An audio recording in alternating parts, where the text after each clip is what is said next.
আসসালামু আলাইকুম রহমতুল্লাহি ওবরাকাতুহু মাগফিরা। সম্মানিত মুমিন মুসলমান ভাই ও বোনেরা, আপনারা কেমন আছেন? আশা করি সকলে ভালো আছেন। আপনাদের দোয়ায় আলহামদুলিল্লাহ আমিও ভালো আছি।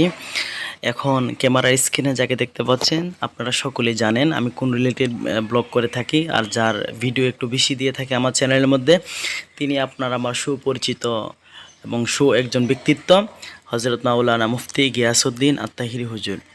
আমরা আসছিলাম সকালবেলা কবরস্থান জিয়ারত করার জন্য। দাদা হুজুরের কবর এখানে আছে, হযরত ফয়জুদ্দিন শাহ রহমাতুল্লাহি আলাই, এবং তার পাশে অনেক শত শত কবর আছে। সকলের কবর জিয়ারত করার জন্য আমরা এখানে আসছিলাম।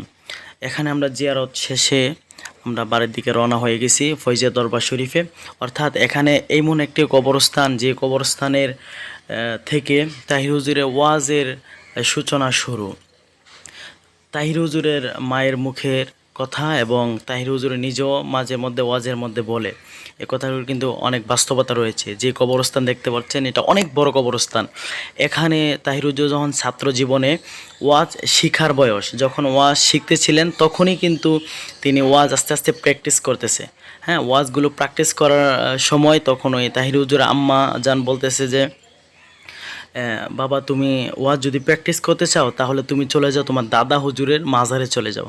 তোমার দাদা হুজুরের মাজারে চলে যাও, সেখানে বসে সেখানে তুমি হামদ, নাত এবং গজলগুলো তুমি পরিবেশন করবা। তুমি শ্রোতা হিসাবে যে কবরস্থান আছে, যে মুর্দে গান আছে, যে মাইয়াতগুলো কবরের মধ্যে সাহিত্য আছে, প্রত্যেকটা মুর্দে গান কবরবাসীকে তুমি তোমার হাজার হাজার শ্রোতা মনে করবা।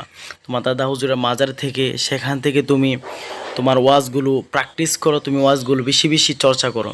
তখনও কিন্তু ছাত্র বয়সে, ছাত্র জীবনে কিন্তু আমি এখনও শুনি, এখনও তাহির হুজুর কিন্তু ওয়াজে মাঠে ময়দানে কিন্তু কথাগুলো বলে থাকে।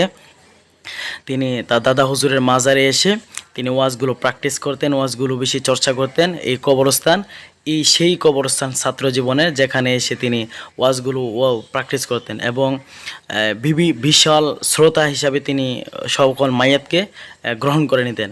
আর তাহির হুজুরের মা বলতেন, তুমি খোলা মাঠের মধ্যে চলে যাও, ক্ষেতের মধ্যে চলে যাও, এক লাইলের পাশে বসে তুমি সামনে যে খালি মাঠ আছে সেটাকে তুমি শ্রোতা হিসেবে ধরে তুমি এক পাশ থেকে ওয়াজ করা, নিজে নিজে প্র্যাকটিস করা শুরু করো।